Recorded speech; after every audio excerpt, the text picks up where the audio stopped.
There is a science to clickable YouTube thumbnails, and I found 3 formulas that are guaranteed to increase your click-through rate and make your next video go viral. These are the same formulas that I used to grow this channel from 0 all the way to 10,000 subscribers in under 3 months. Because when you understand how the top YouTubers use psychology to silently hook you into their videos, you'll be able to do the same and get results like this, and this. And just like Mr. Beast says, thumbnails are the difference between your video going viral or never seeing the light of day. Now, I want you to imagine what your channel would look like if your thumbnails were perfect. Hundreds of thousands of views, tens of thousands of dollars, and view graphs that look like this. Well, instead of just imagining it, I want you to believe that it's actually possible. Because in this video, I'm going to show you step by step how you can make perfect viral thumbnails to explode your channel. And I know for a fact that these will work for you because, well, you're watching my channel already, meaning you're already ahead of 99% of people. It all comes down to one thing. Most new YouTubers look at the successful thumbnails in their niche and just copy them. And this may have worked in 2018, but now it's an outdated strategy. In 2024, the top YouTubers use a formula called Outlier Theory. Take a look at these 2 thumbnails.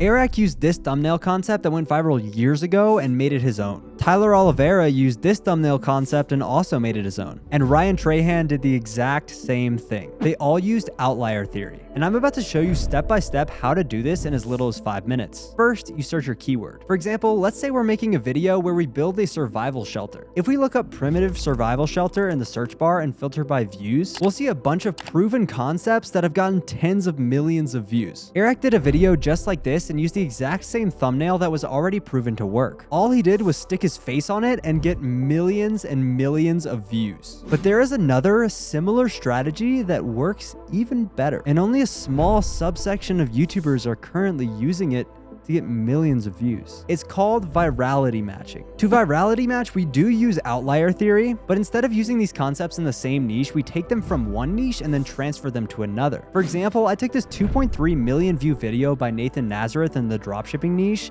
and remade it for the SMMA niche. Both of these niches are sub-niches to the business niche, meaning that they have the same audience. And this is the secret here. Because they have the same audience, the video still hits on all of the target audience's pain points and desires. And every single niche on YouTube has some sort of overlapping audience. For example, the YouTube growth niche also cares about cameras, writing, editing.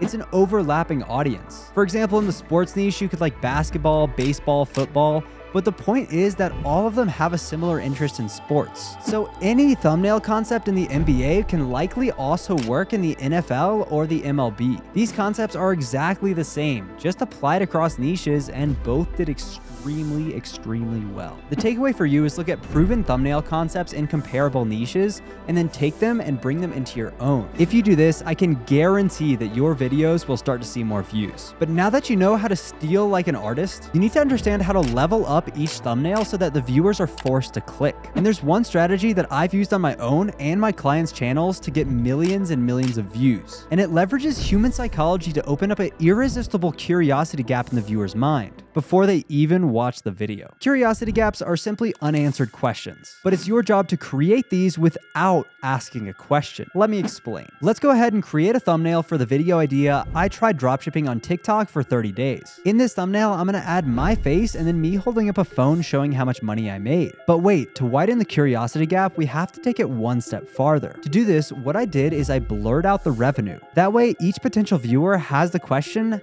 how much did he actually make? Creating that question is called a curiosity gap, and on this video, it got me 214,000 views. Another example of a curiosity gap is this thumbnail by Ryan Trahan. The first thing you read is, do not try the yellow slide. And then you see him on the yellow slide. And that leads you to the question, what happened? But to do this effectively, there are 3 steps. And if you don't follow them closely, your thumbnails could only get a fraction of their potential reach. But once you understand them, you'll be able to make thumbnails that not only hook the viewer's eye, but infiltrate into the subconscious mind to get a click. You see, 99% of viral videos do this, but 99% of YouTubers don't. And the first step to doing it is simply rewriting your title. A good question always comes from a good title. And to write a good title, it needs to set the thumbnail up for a good question. For example, a video titled, "This thing will change your YouTube channel forever," would set you up perfectly to include something in the thumbnail that the audience would wonder, how does this thing change my channel? Maybe adding something weird or unexpected in there. Step 2 is adding the opposite belief that the masses hold. For example, if your video is titled How to Get Rich in 30 Days,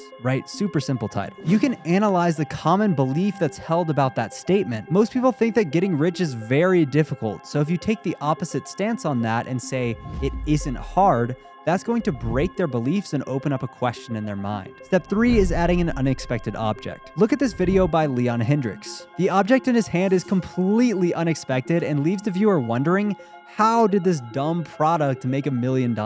But even if you nail all 3 of these, it will all come crashing down if your thumbnail colors suck. Because without knowing the specific colors that humans respond to, your thumbnail will never stand out on the YouTube homepage. And if it never catches the eye of someone scrolling, it doesn't matter how good your curiosity gaps are, the viewer will never see them. So I'm about to show you step by step what colors to use and when. Because when you know how to properly color your thumbnails, you'll be able to stand out on the YouTube homepage and get millions of views on your videos. I would assume that you probably remember this color wheel from kindergarten, but what you didn't know is that your school was preparing you to become a full-time YouTuber. Now take a look at these 3 thumbnails. They all have one thing in common. The primary colors in the thumbnail are directly opposite each other on the color wheel. For example, all 3 of them are blue and yellow, and these 2 colors are opposites on the color wheel, meaning the human eye notices the contrast even more. And this is what makes it stand out on the YouTube homepage. But if you look closely, you'll notice it's not just blue and yellow. All 3 of these thumbnails have one more thing in common. You also see some green and red. These are called accent colors. And if you look closely, you will notice that they are actually opposites on the color wheel as well. However, to the main colors, they are complementary, meaning that they are on the same side of the color wheel. They are put there to accentuate the primary colors in the image, but also contrast as opposites. You can do this with any opposite color combination. And if you start paying attention to YouTube thumbnails, you'll notice this more and more. But now that you understand colors, there is one more thing that must be done to make your thumbnails perfect. It's called the 3-element rule, and I'm about to show you how to do it right now. The best thumbnails in history all follow this simple framework. For example, this thumbnail by Mr. Beast has a person, a car, and a shredder. This thumbnail has a person, a train, and a hole. And this thumbnail has a person, sharks, and text. The human eye only has a few seconds to latch onto the thumbnail image. And having thumbnails like this will make it too complicated for the human eye to perceive what's going on. And I see this all the time. Most small YouTubers overcomplicate their thumbnails with text or elements, thinking it adds more context. But the top YouTubers have 3 elements at most, and sometimes, honestly, even less. And I can guarantee that if you follow this rule, you will start getting more views on your videos. Because simple just works on YouTube, and not just in your thumbnails. Simple works across all aspects of your channel, from titles, ideas, thumbnails to editing. But most people overcomplicate it, and that's the biggest reason why they're still waking up with no new subscribers. That's why over the last 3 months, I did something absolutely crazy. I put hundreds of hours, thousands of dollars, and years of my own experience to build you a completely free YouTube course with over 12 hours of content. And it shows you step by step how you can go from 0 all the way to 100,000 subscribers. And we don't just cover the basics. We go deep on all of the advanced YouTube strategies that most people won't share with you. It shows you how to master ideation, titles, thumbnails, editing, and script writing completely for free. And I can 100% guarantee you that it's better than most YouTubers' paid stuff. So click right here where I show you what it is, how to get access, and how you can use it to blow up your channel fast in 2024. Thanks, and have a great day.